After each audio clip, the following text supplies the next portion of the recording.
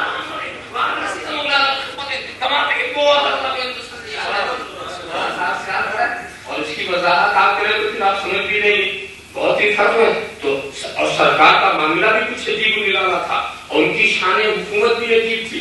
آپ وہ واقعہ پھر یاد کرو جس کے راوی حضرت عبداللہ ابن عباس، وہ حضرت آمینہ سے روایت کرتے ہیں کہ جب سرکار کی ولادت ہوتی، ان کو دیکھیے ولادت ہوتی، اور ولادت ہونے کے بعد دیکھتے ہیں کہ ایک سفید ابر ہے وہ آ کر کے چھا گیا ہے سرکار اس میں خوش ہو گئے. اس کے بعد وہ آگے بڑھتا ہے تو سرکار کے ہاتھ میں سب ریشم کا ایک ٹکڑا ہے جو ہاتھوں میں سرکار لیے ہوئے ہیں اور ایک ودا کرنے والا عجیب انداز سے ودا کرتا ہے.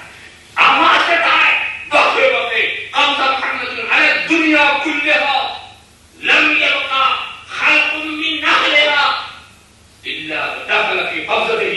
یعنی خوشخبری کی بات ہے, خوشی کی بات ہے کہ محمد صلی اللہ علیہ وسلم نے ساری دنیا پہ قبضہ کر لیا اور اب کوئی مخلوق ایسی دنیا کی ہے ہی نہیں ہے جو ان کی مٹھی میں نہ ہو, جو ان کی مٹھی میں نہ ہو. کوئی ایسی مخلوق ہے ہی نہیں. میں سوچنے لگا ذرا سا دیکھو یہ چھوٹی چھوٹی مٹھیاں, یہ چھوٹے چھوٹے ہاتھ, یہ چھوٹی چھوٹی انگلیاں اور اس کی قبضے کا یہ عالم ہے کہ پوری مخلوق اسی میں آ گئی ہے, پوری مخلوق کے اختیارات اسی میں آ گئے ہیں, پوری دنیا اسی میں آ گئی ہے, سارے اختیارات سمجھ رہے ہیں. میں بھی سوچنے لگا کہ جب یہ انگلیاں بڑی ہوئی ہوں گی, جب یہ ہتھیلیاں پھیلی ہوں گی تو اختیارات کتنے پھیلتے چلے گئے ہوں گے, انگلیوں کے پھیلتے پھیلتے اختیار کے بھی دائرے کتنے بڑھتے چلے گئے ہوں گے. نہ یہ کوئی سمجھنے کی بات نہ سمجھانے کی بات. حضرت عبداللہ ابن جابر کی روایت کو بھی اس روایت سے ملا لو کہ سرکار نے خود ہی فرمایا ہے اچھی طرح سے کہ اوتیت مقالید الدنیا علی فرس نبلغ جاءنی بها ابراہیم علیہ قطیفۃ من سندس. یعنی ساری دنیا کی کنجیاں مجھے دے دی گئی. آپ دیکھیں میں جو حدیث پیش کر رہا ہوں اس میں یہ نہیں کہ مجھے بعد میں دی جائیں گی, دے دی گئی. ساری کنجیاں مجھے دے دی گئی. حضرت جبریل ایک چتکبرے گھوڑے کے اوپر اس کو لے کر کے آئے, سمجھا, اور انہوں نے آ کر کے میرے حوالے کر دیا. آپ خیال کرتے چلے جاؤ یہ اختیارات ہے جناب محمد رسول اللہ صلی اللہ علیہ وسلم کے. اور اس کا کہیں کہیں آپ مظاہرہ بھی دیکھ رہے ہیں. مشہور واقعات کی میں واقعہ نگاری زیادہ پسند نہیں کرتا, اشارہ کر دیتا ہوں اس لیے کہ واقعہ مشہور ہوتا ہے کہ سارے لوگ اس کو خوب اچھی طرح جانتے ہیں. حضرت سراقہ کا واقعہ کون ہے جو نہیں جانتا؟ یہ ہجرت کی رات کا واقعہ ہے. انہوں نے تلاقو کیا تھا 40 اونٹوں کی فکر میں, 40 اونٹوں کا انعام جو اعلان کر دیا گیا, پیچھا کیا. واقعات مختلف انداز سے بیان کیے گئے. ایک تو یہ کہ سرکار نے دیکھا اور دیکھتے ہی دیکھا کہ سراقہ آ رہا, دیکھتے ہی سرکار نے کہا یہ آپ تو خود ہی ایک زمین پکڑ لے. فوراً زمین نے پیروں کو پکڑ لیا. سراقہ نے سمجھا کہ نجات اپنی سچی دل کر یہی امان نہ دے. منت تو سماجت شروع کی. سرکار نے کہا اترکی چھوڑ دے. زمین نے چھوڑ دیا. پھر لالچ پیدا ہوئی, پھر آگے بڑھے. ایسے ہی 3 بار کا کی بات ہے. مگر آخر میں انہوں نے عہد کیا کہ اب میں تعاقب نہ کروں گا, اب مجھے آپ نجات دیں. پھر سرکار نے دیکھا کہ یہ شخص مایوس ہو کے جا رہا ہے, 40 اونٹ کے چکر میں آیا ہے, اب مایوس ہو کے جا رہا ہے. تو سرکار نے اپنے اختیارات کا ظہور کیا کہ سراقہ وہ کیا حال ہوگا جب تمہارے ہاتھوں میں کسرا کا کنگن ہوگا. دیکھیے اس حالت میں جبکہ بظاہر یہ پتا چلتا ہے کہ بے کسی کی حالت میں ایک شخص وطن چھوڑ رہا, وہ کسرا کے کنگن کا خواب کیا دیکھ سکے گا؟ یہ تو وہی دیکھنے والا جو اختیار رکھتا ہے, جس کا نکلنا مجبوری کا نکلنا نہیں ہے, مصلحت کا نکلنا ہے, حکمت کا نکلنا. اور میں ایک بات اس مقام پر اور سوچا کرتا ہوں, اکثر عرض کر دیا کرتا ہوں, آپ بھی اس کو غور فرمائیں. رب تبارک و تعالیٰ کیسا علیم و خبیر کہ غار ثور میں پہنچایا اور وہاں تک کافر پہنچ گئے اور نہیں دیکھا. کافر وہاں تک پہنچ گئے اور نہیں دیکھا. راستے میں کوئی مشکوک فرد دیکھ ہی نہیں سکا. تو جس نے سارے کافروں کی نظر سے بچایا تھا, حال یہ ہے کہ شب ہجرت گھر سے نکل گئے کسی نے نہیں دیکھا, کافروں کے مجمع سے گزر گئے کسی نے نہیں دیکھا. تو جس نے گھر سے نکلتے وقت کافروں کی نظر سے بچایا, نے راستے سے گزرتے ہوئے کافروں کی نظر سے بچایا، جس نے ہمارے 100 میں پہنچا کے کافروں کی نظر سے بچایا، اس نے سراقہ کو دکھایا کیوں؟ ان کو منہ دکھا دیا۔ معلوم ہوا اس دکھانے میں بھی کوئی حکمت، اس دکھانے میں بھی کوئی مصلحت ہے۔ اس لیے ضرورت ہے کہ کوئی مکے والا جانے والے کو دیکھ کے پلٹے، تو حضرت سراقہ دیکھ کر پلٹے کیوں ضرورت؟ اس لیے کہ جب مکے میں یہ دائیں گے کہ پروپیگنڈا ہو گیا، بھاگ گئے فرار کر گئے، گستری کر گئے، تو جس وقت دنیا یہ کہے گی اس وقت سراقہ یہ حلفیہ بیان دیں گے، ارے نادان جانے والا گستر نہیں تھا، مجبور نہیں تھا، بے قصد نہیں تھا، میں نے اپنی آنکھوں سے دیکھا ہے، وہ حکم دیتا تو زمین اطاعت کر رہی تھی، میں نے اپنی آنکھوں سے دیکھا ہے، اس کا اختیار زمین پہ اچھا ہوا چلا گیا، ورنہ زمین کو حکم دیتا تو تمہیں نکل جاتی۔ اللہم صل علی سیدنا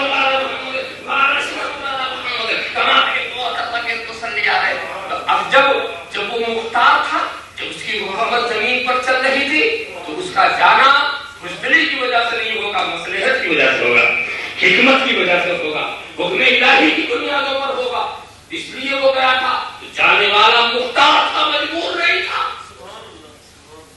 دوسری روایت کے الفاظ یہ ہے کہ حضرت سراقہ غار ثور تک پہنچ گئے، اور وہاں پر جب دیکھا سرکار اس کے اندر ہے، کہا اے محمد صلی اللہ علیہ وسلم، میں نے دیکھ لیا، اب آپ کو مجھ سے کون بچائے؟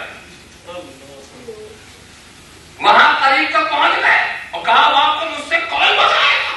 تو سرکار نے کہا میرا جبار و قہار ہوگا۔ کیا اطمینان، کیا سکون ہے، اور اتنا کہنا تھا کہ حضرت جبرائیل آئے، حضرت جبرائیل آئے کہ محبوب اب یہ اپنے اختیار کے دکھانے کا وقت ہے، زمین آپ کی تابعدار ہے، آپ کی فرمانبردار ہے، حکم کیجیے۔ تو پھر اس کے بعد سرکار نے کہا یا تو خودی فاخذت جواد فرقینا لوگا فاخذت ارجلا جواد ہی نہ لوگا۔ جب حضور نے فرمایا ہے زمین سے پکڑ لے، تو زمین نے گھٹنے تک پکڑ لیا۔ فاخذت ارجلا سواد ہی نہ لوگا، اور اس کے بعد وہ منت و سماجت کرنے لگے اور کہا کہ حضور ہم کو جانے دیجئے، ہمیں امان دے دیجئے، اب ہم جا رہے ہیں واپس، اور کسی کو بتائیں گے نہیں کہ آپ یہاں ٹھہرے ہیں، ہم اس کے وعدہ کرتے ہیں کہ کسی کو بتائیں گے نہیں کہ آپ یہاں ٹھہرے ہیں۔ ذرا سا یہ مت سمجھو کہ یہ سراقہ کچھ احسان کر رہے ہیں، یہ تو بچنے کی راہ تلاش کر رہے ہیں۔ نبی کی خیر خواہی کرو تو بچو گے، ذرا ورنہ بچنے کی کوئی شرط نہیں ہے، وہ اپنے بچنے کی صورت نکال رہے تھے، ورنہ نبی کہتے کہ سراقہ تم کیا خبر دو گے، یہی نغمے میں کو دبا کے رکھو، تم وہاں جب پہنچو گے ہی نہیں تو خبر چھاڑو گے، مجھے اس کی فکر نہیں۔ مگر وہ رحمت للعالمین تھے، شان رحمت للعالمین تھی، منت و سماجت کرنے والے کو کبھی انہوں نے مایوس نہیں کیا، ہاتھ اٹھانے والے کو کبھی انہوں نے جھٹکا نہیں ہے، سائل کو انہوں نے کبھی محروم نہیں کیا ہے۔ اور اس کے بعد سرکار نے پھر کہا زمین سے یا زمین سے چھوڑ دے، گھوڑے کو چھوڑ دیا اور آپ پلٹ گئے، اور پلٹتے پلٹتے وہ بشارت بھی سنتے چلے گئے کہ سراقہ وہ کیا عالم تمہارا ہوگا جب تمہارے ہاتھ میں کسرا کی کنگن۔ آپ خیال فرما کہ اپنے اختیارات جناب محمد رسول اللہ صلی اللہ علیہ وسلم کس طرح ان کی باتیں فرما رہے ہیں۔ مسلم و بخاری دونوں کی یہ الفاظ کرتے وہ غیر آتے کہ اس چیزہ کے مفاد کی ہے خزائن اللہ فقودیا فی یدیہ، یعنی زمین کے خزانوں کی کنجیاں لا کے میرے ہاتھوں میں رکھ دی گئی، زمین کے خزانوں کی ساری کنجیاں۔ اس سلسلے میں کسی اہل علم کی یہ بات مجھے بہت پسند آئی کہ سرکار نے کہیں مقالید کا لفظ استعمال کیا اور کہیں مفاتیح کا لفظ، کہیں مقالید الدنیا اور کبھی مفاتیح خزائن اللہ زمین کے خزانوں کی کنجیاں دو لفظ استعمال کیے، مفاتیر اور مقالید۔ مفاتیر کے معنی بھی کنجی اور مقالید کے معنی بھی کنجی۔ مفاتیر کے معنی بھی کنجیاں ہیں اور مقالید کے بھی معنی کنجیاں۔ تو انہوں نے کہا اچھا ایسا کرو، ذرا ایک ترتیب لگا لو، مفاتیر اور پھر لکھیے مقالید، لکھ کر کے پھر دیکھو مفاتیر میں پہلا حرف ہے میم، وہ نکالو، اور آخری حرف ہے بے، اس کو بھی نیچے کرو، اور مقالید میں پہلا حرف ہے میم، آخری حرف ہے دال، اس کو بھی نیچے کر کے پڑھو تو نکلتا محمد۔ ذرا سا دیکھیں اہل علم پر بھی کیسے کیسے راز و اسرار منکشف ہو جاتے ہیں۔ معلوم ہو کہ دنیا سارے خزانوں کی مقالید و مفاتیح کے اگر مالک ہیں تو جناب محمد رسول اللہ صلی اللہ تعالی علیہ وسلم۔ میں تو اور آگے بڑھ کر بتاؤں کہ غوث الواصلین حضرت عبدالعزیز دباغ رحمت اللہ تعالی سے کیا فرماتے ہیں کہ سیدنا جبرائیل خلق لخدمت النبی صلی اللہ تعالی وسلم، حضرت جبرائیل کی تخلیق نبی کی خدمت کے لیے ہوئی۔ اور یہ نہ سمجھو کہ یہ عارف کا ایک بیان، بلکہ غزوہ بدر میں جا کر دیکھو کہ حضرت جبرائیل کیا کام کر رہے ہیں۔ حضرت جبرائیل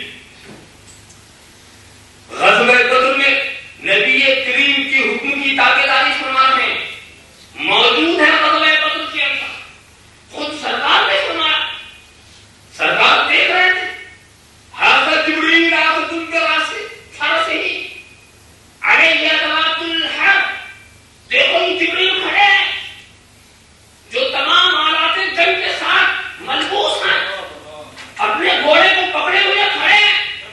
حضرت علی نے اس کی اور بھی وضاحت فرمائی، حضرت علی فرماتے کہ 3 آندھیاں بڑی زبردست آئی تھی غزوہ بدر کے موقع پر، زبردست آندھی آئی تھی۔ ایک وہ آندھی کیا تھا؟ حضرت جبرائیل جو 1 لاکھ ملائکہ کے ساتھ آئے۔ دوسری آندھی حضرت میکائیل جو 1000 ملائکہ کے ساتھ آئے۔ تیسری آندھی حضرت اسرافیل جو 1000 ملائکہ کے ساتھ، حضرت جبرائیل سرکار کے ساتھ کھڑے ہو گئے، حضرت میکائیل میمنہ بنے، حضرت اسرافیل میسرہ بنے، وہ دائیں وہ بائیں سب کھڑے ہو گئے۔ ملائکہ کا یہ نزول بھرجنو بجنود لم تروہا، ایسے لشکر سے تائید فرمائی جا رہی ہے جسے آپ لوگ نہیں دیکھ رہے ہیں، اللہ کے رسول دیکھ رہے ہیں۔ اور اس کے بعد حضرت انس نے یہ بھی وضاحت کر دی کہ ملائکہ صرف آئے نہیں تھے، انہوں نے حصہ بھی لیا تھا، حصہ بھی لیا تھا۔ اور ہم یہ پتہ لگانے کے لیے کہ ملائکہ نے کس کو کاٹا کس کو مارا، اس کا ایک اچھا نشان بن جاتا تھا کہ جو ملائکہ کے ہاتھ سے موت کو پہنچتا تھا، جو ملائکہ کی تلوار کی چھڑ چلتی تھی یا ملائکہ کے ضرب سے جو مجروح ہوتا تھا، اس کے گلے اور اس کے جوڑوں کے اوپر جلنے کا نشان ہوتا تھا۔ اور اس سے ہم سمجھ لیتے تھے کہ ملائکہ، حضرت باقی کیسے نے کہا کہ کبھی کبھی ایسا ہوتا تھا کہ ہم لوگ کسی کو تلوار اٹھاتے تھے مارنے کے لیے، تلوار پہنچتی نہیں تھی، گردن الگ ہو جاتی تھی، ہماری تلوار اس کے قریب بھی نہیں پہنچتی تھی اور گردن الگ ہو جایا کرتی تھی۔ ذرا صاحب خیال کرو، سوچو اور سمجھو۔ تو وہ کہتے تھے جب گردن الگ ہو جاتی تھی تو ہم فارغ تو اللہ غیر قد قتل ہو، تو ہم اس سے سمجھ لیتے تھے کسی اور نے قتل کر دیا، ہم سمجھ لیتے تھے کہ کوئی اور آیا ہے اور اس نے قتل کر دیا۔ میں آپ کو یہ دکھانا چاہتا ہوں کہ کیا شان ہے جناب محمد رسول اللہ صلی اللہ علیہ وسلم کی۔ اور خود سرکار نے فرمایا، سنو، اللہ نے 4 وزیروں سے میری مدد فرمائی، میری نصرت فرمائی ہے۔ اثنان من اہل السماء جبرائیل و میکائیل، تو اثنان من اہل الارض ابو بکر و عمر۔ 4 وزیر ہیں، 2 وزیر کا نام ہے جبرائیل و میکائیل اور 2 وزیر کا نام ہے ابو بکر و عمر۔ یہ زمین کے وزیر، وہ آسمان کے وزیر۔ ایک بات بتاؤ تم غور کرو، یہ 2 مقام پر وزیروں کی ضرورت ہے؟ وہ آسمان یعنی عالم غیب، یہ زمین یعنی عالم شہادت۔ تو عالم غیب کے وزیر ہیں جبرائیل و میکائیل، اور عالم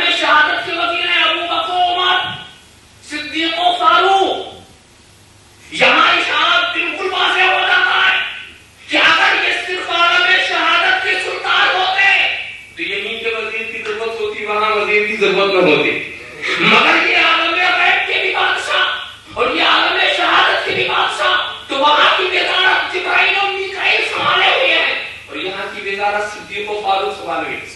یہ عالم شہادت کے وزیر ہیں، وہ عالم غیب کے وزیر ہیں، جبھی تو اللہ کے رسول یہاں رہ کر کے عالم غیب پر نظر جمائے ہوئے ہیں، یہاں رہ کر کے تو عالم غیب معراج کی رات اگر وہ عالم غیب کی سیر کر رہے ہیں یا عالم غیب پر اپنی حکومت چلا رہے ہیں تو کوئی بات نہیں، وزیر ہوتا ہے کس کا؟ ایک بات بتاؤ، وزیر کس کام کے لیے ہوتا؟ وزیر کیا کرتا؟ وہی تو کرتا ہے جو بادشاہ حکم دے، بادشاہ کے قوانین کا نفاذ ہی تو کرتا ہے۔ تو جبرائیل و میکائیل جیسی مقدس معصوم مخلوق وہ عالم غیب کی وزیر ہے۔ ایک بات بتاؤ، وزیر جس کو آپ وزیر کہتے ہیں وہ کسی چودھری کا وزیر ہوتا ہے، کسی ذمہ دار کا وزیر ہوتا، کسی تعلق دار کا وزیر ہوتا؟ وزیر کا لفظ ہی ایسا ہے کسی بادشاہی کا ہوگا، کسی سلطانی کا ہوگا۔ تو اللہ کے رسول عالم غیب کے بھی رسول اور عالم شہادت کے بھی رسول، اس کو اگر سمجھنا ہو تو اس واقعے کو آپ غور کرو۔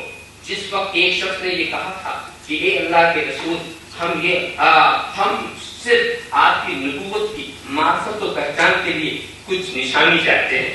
کیا چاہتے ہیں؟ کہا کہ میری بیٹی جو ہے وہ مر چکی ہے، اسے زندہ کر دیں۔ ایک بات دیکھیے، سوال کرنے والا بھی ایسی سوال، جو مر گیا اس کو زندہ کر دیں۔ تو سرکار نے مایوس نہیں کیا، کہا چلو مجھے اس کے قبر کے پاس، قبر کے پاس جب لے گئے تو سرکار نے نام لے کے بلایا۔ واقعہ نگارے مقصود ہے، صرف بتا دو اشارہ، نام لے کے بلایا۔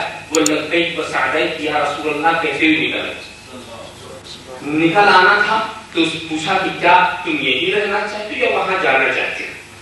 تو اس نے عرض کیا کہ میں نے اپنے رب کو بہت مہربان پایا، میں نہیں جانا چاہتی۔ ایک بات یاد رکھنا، یہ سوال نہیں کر سکتا جو یہاں بھی روک سکے وہاں بھی دے سکے، وہی تو کرے گا نا۔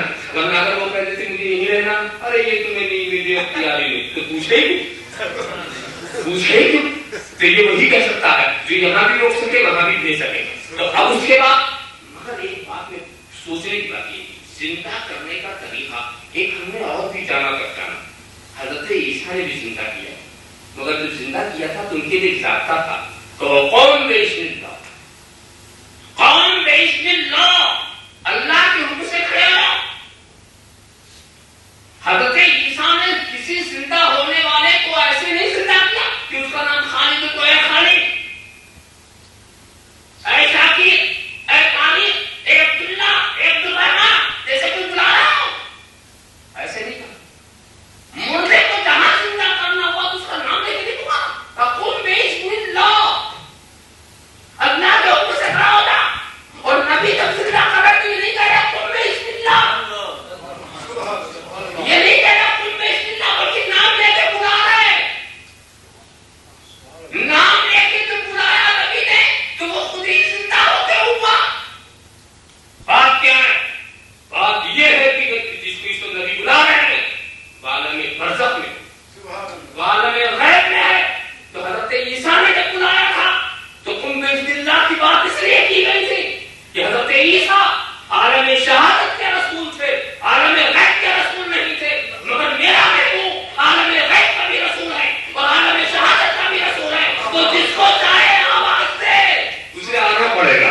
استجیبوا للہ وللرسول اذا دعاکم، نبی بلائے تو تمہیں آنا پڑے گا۔ عالم غیب والے کو بھی آنا ہے، عالم شہادت والے کو بھی آنا ہے۔ ان کا یہ ہے کہ نبی آواز دے تو پتھر کو بھی آنا ہے، درخت کو بھی آنا ہے، سورج کو بھی آنا ہے، چاند کو بھی آنا ہے، دریا کو بھی آنا ہے۔ جس کو حکم دے اسے نبی کی بارگاہ میں آنا ہی پڑے گا۔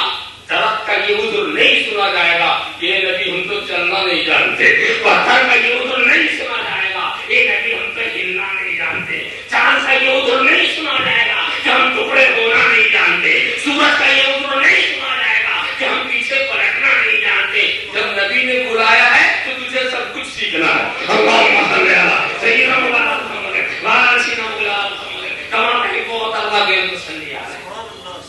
یہ بات ہے کہ عالم غیب کے بھی رسول ہے اور عالم شہادت کے بھی رسول ہے، اور اس کا منظر بھی وہ مشہور واقعہ پھر یاد کر لو۔ جب نبی گزرے تھے اور ایک قبر سے گزر ہوا تھا اور سرکار پر عالم برزخ کے احوال منکشف ہو گئے، تو دو خبر والوں کو سزائیں مل رہی تھی معمولی باتوں پر، نبی نے فوراً وضاحت فرما دی ان دو خبروں پر عذاب ہو رہا، ان دو قبروں پر عذاب ہو رہا ہے۔ بات بڑی معمولی تھی، اس سے یہ بچ سکتے تھے مگر نہیں بچے، عذاب ہو رہا۔ اور پھر نبی نے یہ کیا کہ صرف خبر ہی نہیں دی، ایک ٹہنی کے ٹکڑے کیے تو ان کا نصب فرما دیا، یہ بھی نسخہ سنا دیا، جب تک یہ حری رہیں گے عذاب موقوف رہے گا، عذاب میں تخفیف رہے گی، آپ خیال کرتے چلے گا۔ صحابہ دیکھ رہے ہیں کہ اندر والے کی میرے نبی یہاں سے مدد فرما رہے ہیں، یہاں سے عذاب کی تخفیف کی صورت نکال رہے ہیں، تو اب صحابہ کو یہ یقین پختہ ہو جائے گا نا کہ جب یہ یہاں رہ کر وہاں والے کی مدد کر رہے ہیں تو وہاں رہ کر ہماری بھی مدد کریں گے۔ ایسی کوئی بات نہیں ہے، وہ دبا ہوا ہے تب مدد ہو رہا، جب یہ یہاں سے وہاں مدد کر رہے ہیں کوئی آسانی سے وہ وہاں سے یہاں بھی مدد کریں گے۔ ایسی کوئی حیرت کی بات نہیں ہے، ایسی کوئی تعجب کی بات نہیں، اس لیے کہ یہ وہ رسول ہے جو عالم غیب کا بھی رسول ہے اور یہ عالم شہادت کا بھی رسول ہے۔ سوچنے کی بات اور سمجھنے کی بات ذرا سا دیکھو تو سرکار عربی صلی اللہ تعالی علیہ وسلم کی یہ شان، حضرت سلیمان کی ٹھیک ہے شان و بادشاہت سے کسے انکار ہے، مگر اس وقت کو تم سمجھتے ہو، ضرور سمجھتے ہوگے۔ ابھی جس کی طرف میں نے اشارہ کیا کہ وہ للعالمین نذیرا، سارے عالم کے لیے نذیر، قرآن کیا کہتا ہے کہ سارے عالم کے لیے نذیر، وما ارسلناک الا رحمۃ للعالمین، سارے عالم کے لیے رحمت۔ عالمین کی کوئی تخصیص نہیں کی گئی ہے، عالمین کی کوئی تخصیص نہیں کی گئی، اور پھر سرکار نے مزید وضاحت فرما دی ارسلت الی الخلق کافہ، میں ساری مخلوق کا رسول بنا کے بھیجا گیا ہوں۔ دیکھو ارسلت الی الخلق، علماء سے پوچھیں گے خلق کے معنی مخلوق، اس پر الف لام استغراق، اس پر کافہ کی اور تعبیر، یعنی کوئی شبہ نہ کر سکے کوئی مخلوق نکل گئی، شبہ ہی نہ کرتا الخلق۔ ارے خلق کے معنی تو ایسے ہی مخلوق میں تو جو پیدا ہوا وہی مخلوق، مگر لفظ مخلوق پر اکتفا نہیں، الخلق پڑھتے ہو نا، الحمد للہ رب العالمین، الحمد للہ رب العالمین، تمام تعریف، الحمد تمام تعریف للہ ہے، مخصوص اللہ کے لیے، رب العالمین سارے عالموں کا رب، پروردگار۔ پڑھتے ہو کیا کہنا، الحمد تمام تعریف، ال کے معنی تمام، حمد کے معنی تعریف، للہ میں نام کے معنی مخصوص، اللہ اس میں جلالت، رب معنی پروردگار، العالمین تمام عالم، الحمد تمام تعریف، الخلق تمام مخلوق۔ حالانکہ خلق کے لفظ میں بات بن سکتی تھی مگر ال لگا دیا تاکہ کوئی شبہ نہ پیدا ہو، ال لگا دیا، اور اس کے بعد کافہ، کوئی نکلنے نہ پائے، کافہ کی قید بھی لگا دی، ارسلت الی الخلق کافہ، میں ساری مخلوق کا رسول۔ کیا مطلب؟ شیخ عبدالحق محدث دہلوی سے پوچھو، حضرت شیخ عبدالحق محدث ہر کی اللہ تعالی پروردگار پوشت محمد صلی اللہ علیہ وسلم رسول پوشت، مدارج النبوت میں کیا کہا کہ ہر کی اللہ تعالی پروردگار پوشت محمد صلی اللہ علیہ وسلم رسول پوشت، خدا جس کا پروردگار محمد اس کے رسول ہے۔ کوئی جو کہے کہ خدا میرے پروردگار ہے، تو جب یہ بات ہوئی تو اب سوچو، غور کرو کہ جب ساری مخلوق کے یہ رسول ہوئے تو محققین و علماء کی یہ بات کھل کر سامنے آ گئی کہ یہ سارے ملائکہ کے رسول، سارے رسولوں کے رسول، سارے نبیوں کے رسول، سارے مرسلین کے رسول، سارے مومنین کے رسول، ساری کائنات کے رسول، ساری مخلوق کے رسول، تو جب سب کے رسول تو حضرت سلیمان کے بھی رسول، حضرت داؤد کے بھی رسول، تو پتہ یہ چلا کہ میرا نبی ایسا اختیار والا ہے جس کے ایک امتی حضرت سلیمان ہے، جس کے ایک امتی تو ہم ان کے امتی کا اختیار نہیں سمجھ سکتے، تو اس امتی کے نبی کا فاتحہ قسم دے گا اللہم صلی اللہ سیدنا محمد وعلى سیدنا محمد کما تحب وترضى صلی علیہ ذرا سا آپ خیال کرتے چلے جاؤ اور سوچتے جاؤ. اور دوسرے طور پر بھی آپ سوچ سکتے ہیں, دوسرے طریقے سے آپ یہ سوچ سکتے ہیں کہ حضرت سلیمان, اس میں کوئی شک نہیں ہے کہ وہ بادشاہ تھے, جنوں کی بھی بادشاہ, انسانوں کی بھی بادشاہ. اگر سنو, جنوں کے صرف بادشاہ تھے, نبی نہیں تھے, نبی تھے انسانوں کے, نبی تھے ایک قوم کے. یہ ضروری نہیں ہے کہ جس کا نبی ہو اس کا بادشاہ بھی ہو, یہ بھی ضروری نہیں جس کا بادشاہ اس کا نبی بھی. بہت ساری مثالیں. حضرت یوسف جب عزیز مصر کے ساتھ اشتراکی عمل کیا, تو جب تک عزیز زندہ تھا حالت کفر تھا, بعد میں ایک روایت اس کے حالت ایمان میں بھی آنے کی, مگر جب حالت کفر میں تھا تو بادشاہ عزیز تھا اور حضرت یوسف نبی. تو جو کوئی وہاں نبوت ہے, بادشاہ نہیں ہے.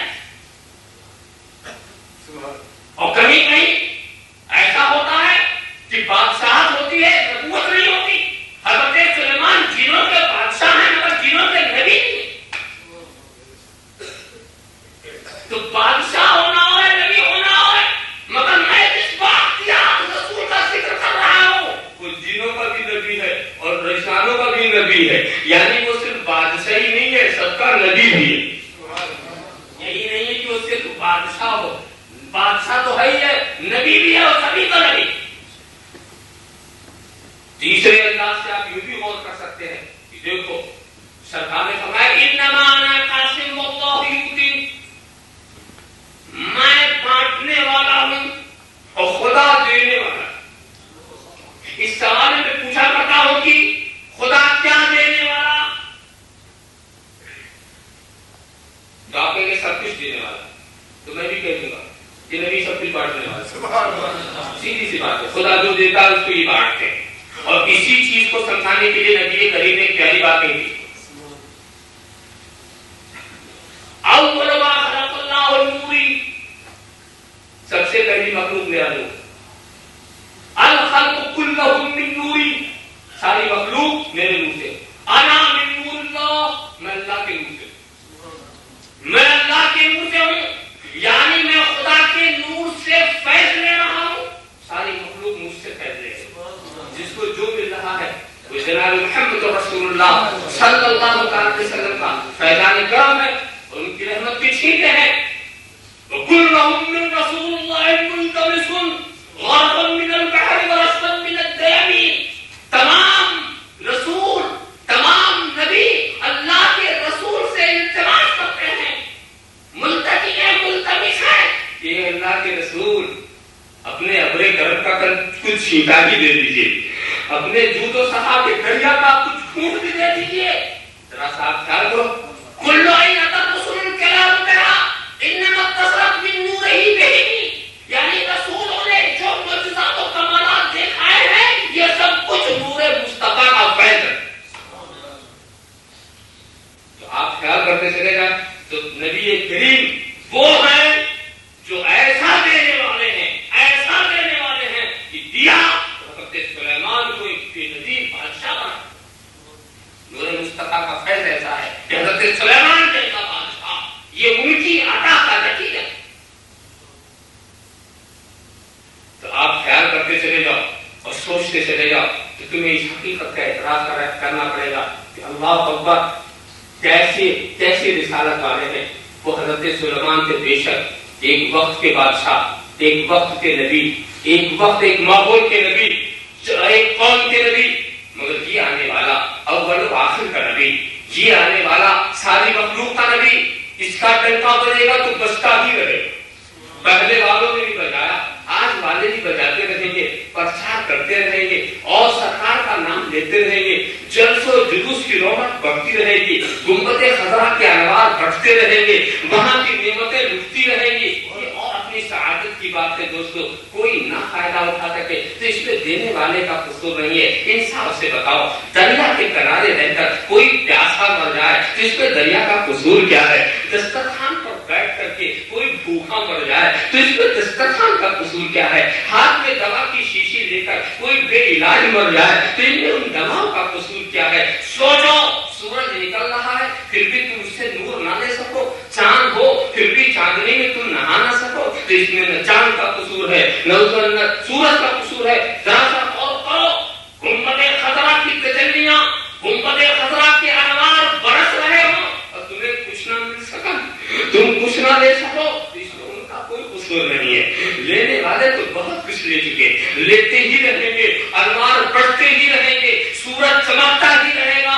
اور اس سورج کی شعاعیں کبھی خواجہ اجمیری کی شکل میں، کبھی غوث جیلانی کی شکل میں، کبھی مخدوم سمنانی کی شکل میں، کبھی محبوب الہی کی شکل میں، کبھی قطب اعظم و شاہ عالم کی شکل میں دنیا کو منور و مجلہ کرتی ہی رہیں گی۔ تو ہر وقت ان کا چرچا رہے گا، یہاں بھی ان کا چرچا، وہاں بھی ان کا چرچا۔ ذرا سا اس حدیث پر پھر غور کرو جس میں سرکار نے فرمایا تھا انا محمد فی اللہ واحمد فی السماء و محمد فی اللہ و محمود فی السماء۔ میں جب عرش کا تارا تھا، جب میں عرش کی زینت تھا تو میں حد تھا، میں تنہا تھا، میں یکتا تھا، میں احد تھا۔ آسمان پر آیا تو احمد ہوا، زمین پر آیا تو محمد ہوا، اب جب جاؤں گا تو محمود بنوں گا، اب جب میں جاؤں گا میدان قیامت میں مجھے محمود کہا جائے گا۔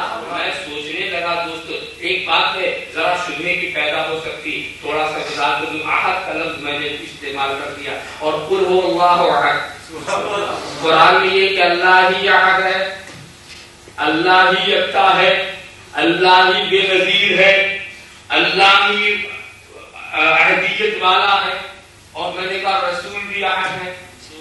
تو اس میں دھوکہ نہ کھائیے گا، لفظوں کے اشتراک میں معنی کو ایک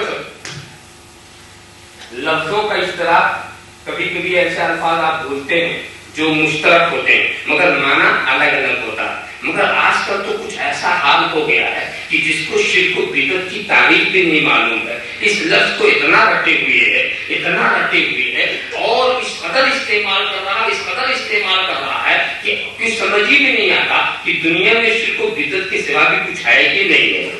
ذرا صاحب اتنا آسان اس کو سمجھ لیا ہے، یہاں تک کہ جو شرک نہیں کہہ پاتا وہ بھی کہنے کا شوق رکھتا ہے، چاہے وہ شرک ہی کہہ دے، بدعت نہیں کہہ پاتا تو بدعت ہی کہہ دے، مگر کہنے کا شوق معلوم ہو رہا ہے۔ اللہم صلی علی سیدنا مولانا محمد وعلی سیدنا مولانا محمد کما تحب و ترضى۔ یعنی خدا قرآن نے تو خدا کو احد کہا، انہوں نے مصطفیٰ کو احد کہہ دیا، مشرک ہو گئے۔ خدا نے تو قرآن کو احد کیا، انہوں نے مصطفیٰ کو احد کہہ دیا، مشرک ہو گئے۔ ذرا صاحب خیال کرو، سوچو، اس طرح سے اگر لوگ کہیں تو میں اکثر ایک لطیفے کی بات کہہ دیتا ہوں کہ ایسا شخص ملے اگر تو پوچھ لینا یہ بتا تو مردہ ہے کہ زندہ ہے۔ اگر وہ اپنے کو زندہ کہے تو کہا بڑا غضب ہوگا، خدا نے اپنے کو حی فرمایا ہے، تو اپنے کو حی کہہ رہا ہے، تو مشرک ہوگا۔ اور پھر کبھی یہ پوچھ لینا کہ تو موجود ہے کہ معدوم ہے۔ اگر کہ میں تو معدوم ہوں تو دکھائی کیسے دیتا، اور اگر موجود ہوں خدا بھی موجود ہے، تو بھی موجود ہے، تو مشرک ہو گیا۔ اور یہ بھی پوچھ لینا تو سنتا ہے کہ بہرا ہے، اگر کہ بہرا تو بہرے کو کیا سنا پاؤ گے، اگر میں سنتا ہوں خدا بھی سنتا ہے، تو بھی سنتا ہے، تو مشرک ہو گیا۔ تو اندھا ہے کہ اندھیارا ہے، تو اندھا ہے کہ اندھیارا ہے، اگر کہ میں اندھا ہوں بندوں سے بات مت کرنا، اگر میں دیکھتا ہوں تو خدا بھی دیکھتا ہے، تو بھی دیکھتا ہے، تو مشرک ہو گیا۔ اور عالم ہے کہ جاہل ہے، اگر کہتے میں جاہل ہوں سمجھنا بہت سچ بات بول رہا ہے، اور اگر کہتے کہ میں عالم تو بھی عالم ہو، خدا بھی عالم، تو مشرک ہو گیا۔ تو جانتے جب اس طرح سے آپ کہو گے تو اس کا جواب بھی سنا دو، وہ جواب دے گا کیسا مشرک ہوگا، میں بھی عالم خدا بھی عالم، میرا علم اور ہے خدا کا علم اور ہے، میرا وجود اور ہے خدا کا وجود اور ہے، میرا دیکھنا اور ہے خدا کا دیکھنا اور ہے، میرا سننا اور ہے خدا کا سننا اور ہے، میری زندگی اور ہے خدا کا حی ہونا اور ہے، میرا کلام اور ہے خدا کا متکلم ہونا اور ہے، اور کہہ کر کے اپنے کو بچا رہا۔ تو تم بھی کہہ دینا کہ بس ایسے ہی میری بات سن لو کہ خدا کا سننا اور ہے، نبی کا سننا اور ہے، خدا کا دیکھنا اور ہے، نبی کا دیکھنا اور ہے، خدا کا اختیار اور ہے، نبی کا اختیار اور ہے، خدا کا علم غیب اور ہے، نبی کا علم غیب اور ہے، خدا کی کی یکتائی اور ہے، نبی کی یکتائی اور ہے. خدا اپنی الوہیت و الہیت میں وحدہ لا شریک ہے، اور میرا نبی اپنے کمالات رسالت میں وحدہ لا شریک ہے.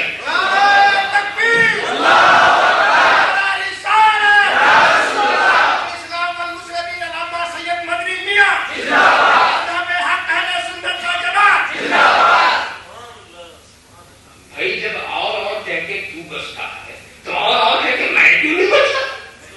میں بھی تو اور ہی اور کہہ رہا. میں نے کب کہہ دیا کہ خدا کئی مرضی کا علم اترا؟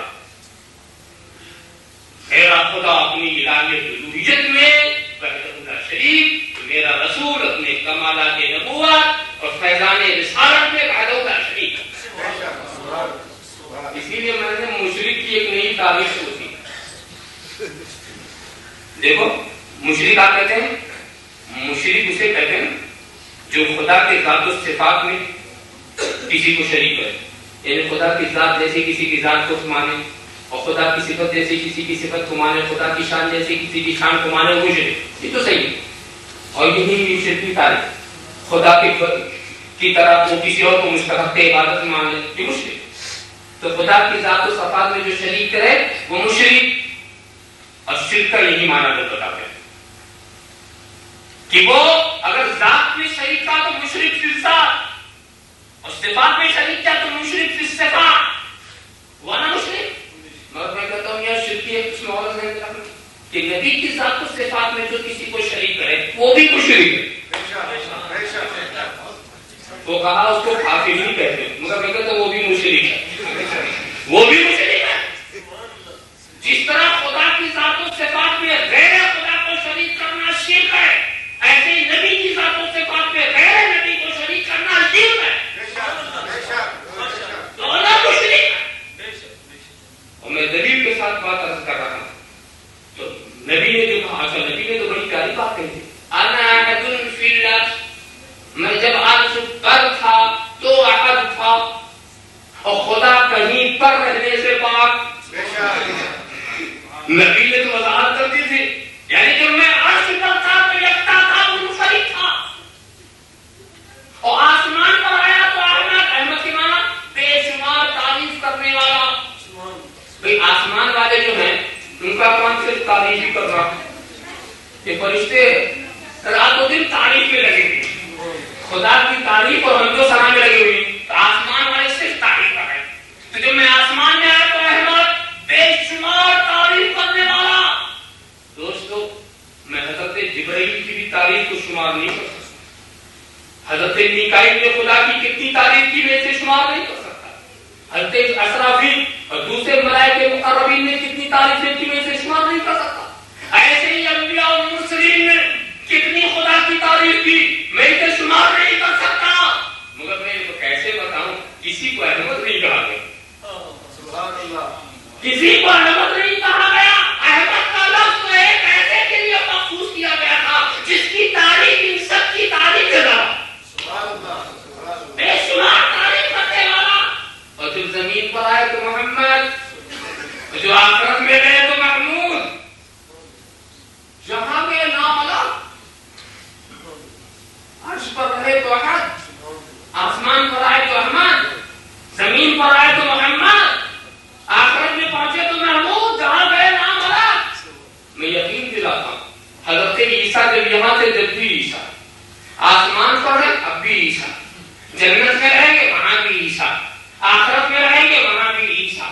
حضرت موسیٰ دھرتی پر رہے تو موسیٰ، کوہ طور پر رہے تو موسیٰ، جنت میں رہے تو موسیٰ، عالم ارواح میں رہے تو موسیٰ. یہ کون نبی ہے؟ اوپر رہے تو احد، آسمان پر رہے تو احمد، زمین پر رہے تو محمد، آخرت میں رہے تو محمود. یہ نام کیوں بدلا؟ اب سناؤ، جو ایک دھرتی کا ایک جگہ کا نبی ہے اسے ایک ہی نام دیا جائے گا. جہاں کا رہے گا وہی کا نام، وہی نام چلے گا. مگر یہ یہاں کے بھی نبی ہیں، وہاں کے بھی نبی ہیں، آخرت کے بھی نبی ہیں، دنیا کے بھی نبی ہیں. تو ہر جگہ نیا نام، ہر جگہ نیا نام.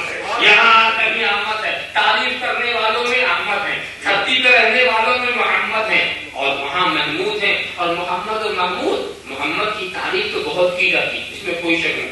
محمد وہ جس کی بے شمار تعریف کی جائے. مگر سنو محمد کی ایک شان ہم نے یہ بھی دیکھی ہے کہ کچھ لوگ تعریف کرتے ہیں تو کچھ گالی بھی دیتے ہیں, کچھ لوگ درود پڑھتے ہیں تو کچھ پتھر بھی برساتے ہیں, کچھ لوگ سرکار کی نیاز مندی میں گردن کٹاتے ہیں تو کچھ لوگ کانٹے بھی بچھاتے ہیں. تو محمد وہ ہے جس کی تعریف بھی ہو تو اور برائی کرنے والے بھی ہوں. محمد وہ ہے جس پر درود پڑھے جائے تو پتھر بھی برسائے جائے. محمد وہ ہے جس کے اوپر جس کے قدموں پر گردن کٹائی جائے تو کانٹے بھی بچھائے جائے. محمد وہ ہے. مگر محمود وہ ہے جس کی کوئی برائی کر ہی نہ سکے, کوئی برائی نہ کر سکے. وہاں کانٹا بچھانے والا کوئی نہ ہو, وہاں پتھر برسانے والا کوئی نہ ہو. تو محمود کہاں ہوں گے؟ میدان قیامت میں ہوں گے. اور کس کے محمود ہوں گے؟ سارے اہل محشر کے محمود ہوں گے. کتنے لطف کی بات ہوگی. ہم لوگ تو تعریف کرنے کے عادی ہی ہے, یہاں بھی تعریف کرتے ہیں, گھر میں بھی تعریف کرتے ہیں, میدان میں بھی تعریف کرتے ہیں. انتہا یہ ہے کہ خدا کی عبادت میں بھی تعریف کرتے ہیں, ہر جگہ اپنے پیارے نبی کی تعریف کرتے ہیں. تو تعریف کرنے کی تو ہماری عادت ہے. انشاءاللہ قبر میں بھی تعریف کریں گے, حشر میں بھی تعریف کریں گے. مگر وہ بڑے مزے کی بات ہے کہ یہاں کے برا کرنے والے جو وہاں تعریف کریں گے تو ہم بھی دیکھیں گے.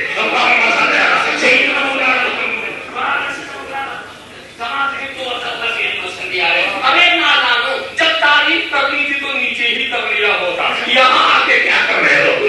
جب کرنی تھی تو نیچے ہی کر لیا ہوتا. مگر اب کیسے نہ کریں. میدان قیامت کا یہ منظر کو دیکھیں گے کہ اللہ کے رسول 70,000 فرشتوں کی جھرمٹ میں اور ان کے اعزاز میں قبر مبارک سے نکل رہے ہیں, اور اس کے بعد عرش کے دامنی طرف آ کر کے ایک مقام پر جلوہ افروز ہو رہے ہیں, وہاں بیٹھ رہے ہیں. اور وہ کیسا مقام ہے؟ لیس احد من الخلق ان یقوم ذلک المقام, کوئی مخلوق اس مقام پر نہیں بیٹھ سکتی. یہ منظر دیکھ رہے ہیں. اور یہ بھی تو دیکھیں گے کہ سارے انبیاء اپنی نورانی سواریوں پر آ رہے ہیں, مگر میرا رسول خوب عرش علی براق کے اوپر آ رہا ہے. میرا رسول براق کے اوپر آ رہا ہے. یہ منظر بھی تو دیکھیں گے کہ اللہ کے رسول کی چہی کی بیٹی جس وقت پلسرات سے گزر رہی ہوگی, اہل محشر کو حکم دیا جائے گا یا ایھا الناس خذوا ابصارکم ولتبصروا رؤوسکم, اے لوگو اپنی نگاہیں جھکا لو, اپنی گردنیں خم کر لو, نبی کی بیٹی گزر رہی ہے. یہ منظر وہ دیکھیں گے. آدم و من سوا تحت لوائی, آدم و سارے انبیاء میرے پرچم کے نیچے ہوں گے. یہ منظر دیکھیں گے. والکرامۃ والمفاتیح یومئذ بیدی, قیامت کے دن ساری کرامتیں اور ساری دنیا میرے ہاتھوں کے اندر ہوں گی. اس وقت یہ دیکھیں گے سارا انا سید الناس, انا سید الناس یوم القیامہ, میں قیامت کے دن سارے انسانوں کا سردار نظر آؤں گا. وکنت امام النبیین وخطیبہم وصاحب شفاعتہم, یعنی میں نبیوں کا امام, میں نبیوں کا خطیب, میں نبیوں کا صاحب شفاعت. یہ سارے منظر دیکھیں گے. اور اس کے بعد یہ بھی تو دیکھیں گے کہ جب نبی جنت کی طرف نزول فرمائیں گے, نورانی منبر, نبی کا نورانی منبر سب کے اوپر ہوگا. نبی کا نورانی منبر ہوا امتہ علی طول فوق الناس, نبی اپنی امت کے ساتھ اتنی بلندی پر ہوں گے کہ امت ساری امتیوں سے بلند, نبی سارے نبیوں سے بلند. ذرا سا دیکھو یہ معاملہ ایسا, اس منظر کو لوگ ضرور دیکھیں گے. اور اس کے بعد یہ سارے مناظر, جب نبی جس وقت جنت کی طرف جا رہے ہوں گے اس وقت ایک تجلی ہوگی, اور اس تجلی کی شان کیا؟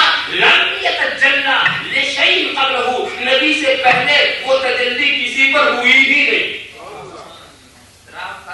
اور پھر وہ منظر بھی لوگ دیکھیں گے کہ جس وقت جنت کا رضوان دار ہو گئے, جنت نبی کے لیے کھڑا ہوگا, نبی کی بارگاہ میں دروازہ کھولنے کی اجازت چاہے گا, اور نبی اسے حکم دیں گے دروازہ کھولنے کا, اور وہ یہ کہتا ہوا نظر آئے گا دکھاؤ میرے کو اللہ اقوم لأحد قبلک, اللہ افتح لأحد قبلک ولا اقوم لأحد بعدک. یعنی ہمارا ٹھیک ہے آپ کو بتا رہے ہیں, اسی کی ہم نے حکم دیا, ہم کو اسی پر معمول کیا گیا ہے کہ ہم آپ سے پہلے کسی کے لیے دروازہ نہ کھولیں, اور آپ کے سوا کسی کے لیے قیام نہ کریں. آپ کے سوا دیکھو جنت کے رضوان نے بھی نبی کے لیے قیام تعظیمی کیا, جنت کے رضوان نے نبی کے لیے قیام تعظیمی کیا ہے. اور یہ بھی بات کیجیے, اور بڑا اہم قیام تھا,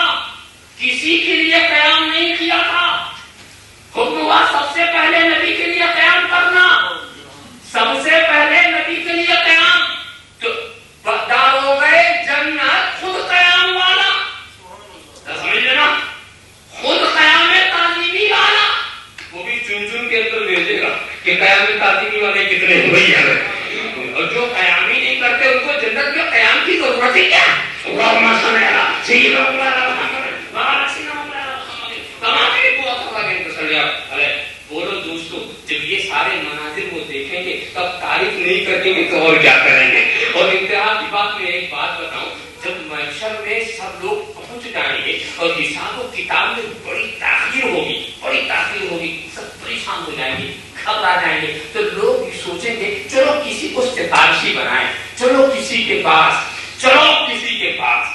آج نہیں خیال آ رہا، وہاں سبھی طے کریں گے چلو کسی کے پاس، اور اس کے بعد پھر خیال آیا کہ چلو حضرت آدم کے پاس، وہ سارے انسانوں کے باپ ہیں، ضرور سن لیں گے، ضرور وہ نوازش فرمائیں گے، اور اس کے بعد حضرت آدم کے پاس گئے، حضرت آدم نے کہا اذهبوا الى غیری، میرے گھر کے پاس جاؤ، ایک نبی دوسرے نبی کے پاس بھیجتے رہے، آخر میں حضرت عیسیٰ آئے، انہوں نے بھی کہا اذهبوا الى غیری، یہ مت سمجھو کہ نبی کچھ کرنے کا اختیار نہیں ہے، بلکہ نبی یہ سمجھتے ہیں کہ کنجی کھولنے کی بات ہے کہ پہلے شفاعت کے دروازے کی کنجی تو کھلے، داخلہ تو ہر نبی کرے گا، داخلے میں تو ہر اولیاء جائیں گے، کنجی کیسے؟ تو سوچا پہلے میرے پاس آپ کنجی والے کے پاس جاؤ، کنجی والے کے پاس جاؤ، میری کہنا نبی کا یہ ایک نوازش ہے، نبی نے غلط راستہ نہیں دکھایا، نوازش ہے، رحمت ہے، جاؤ، اور مگر یہ قوم خود ہی سیدھے آنے کی، ہر نبی کے پاس سے ہو کر آئی، اچھا ہوا کہ سب کے پاس سے ہو کے آئے، اب تو یقین ہوگا کہ کام یہی بنے گا، کہیں اور نہیں بنے گا، اللہم صلی علی سیدنا محمد کما کہ آئے، اور پھر میرے نبی نے کے پاس پہنچے، انہوں نے کہا انا لہا انا صاحبکم، ہاں میں تمہارا ساتھی ہوں، میں تمہارا ساتھ دینے والا ہوں۔ جب یہ سارے مناظر دیکھے جائیں گے، بولو اپنی تعریف کریں گے تو کب کریں گے؟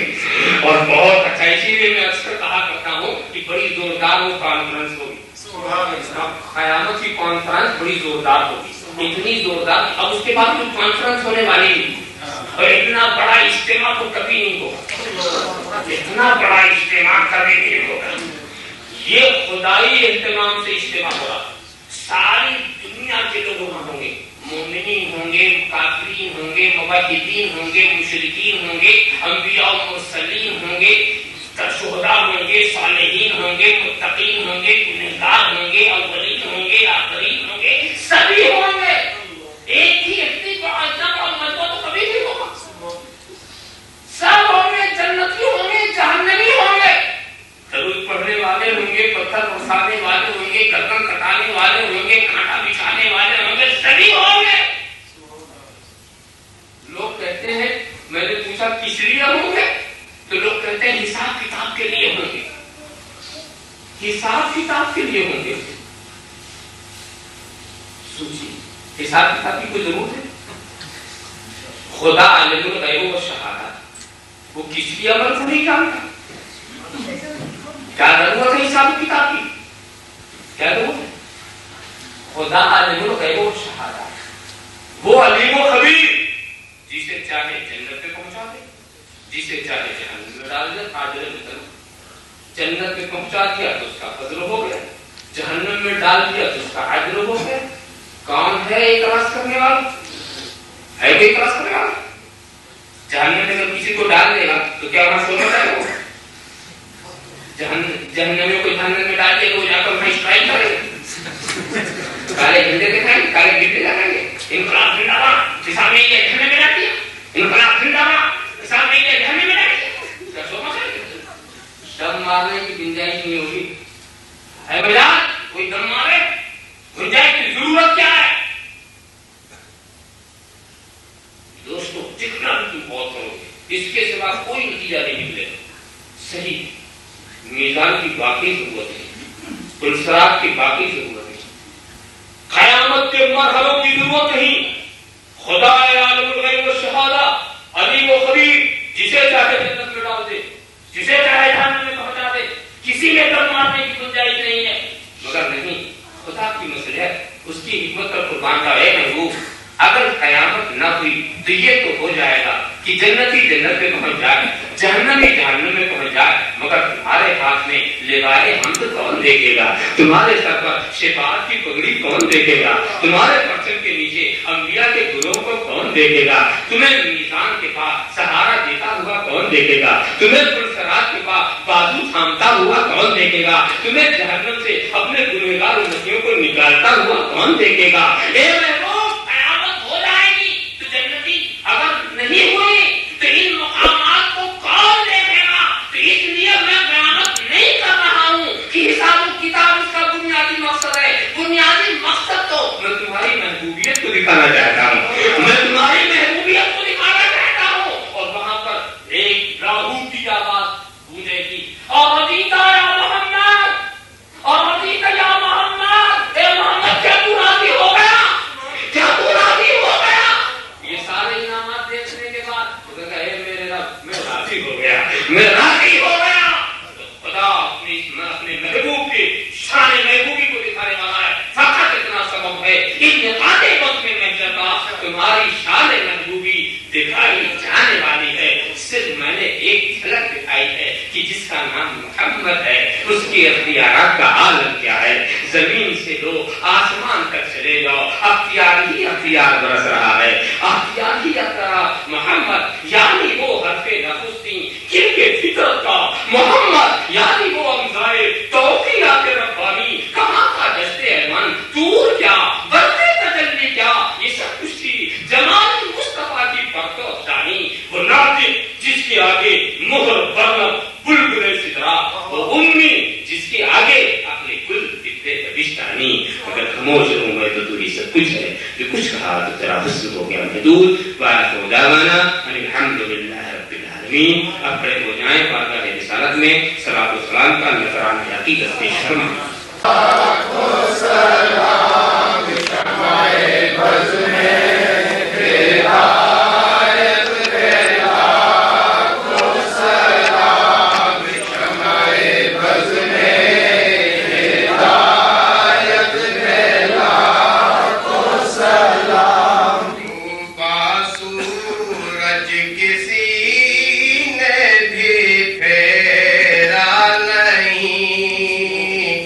کوئی مثلے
وصلى الله تعالى على خير سيدنا مولانا محمد وآله وأصحابه أجمعين برحمته.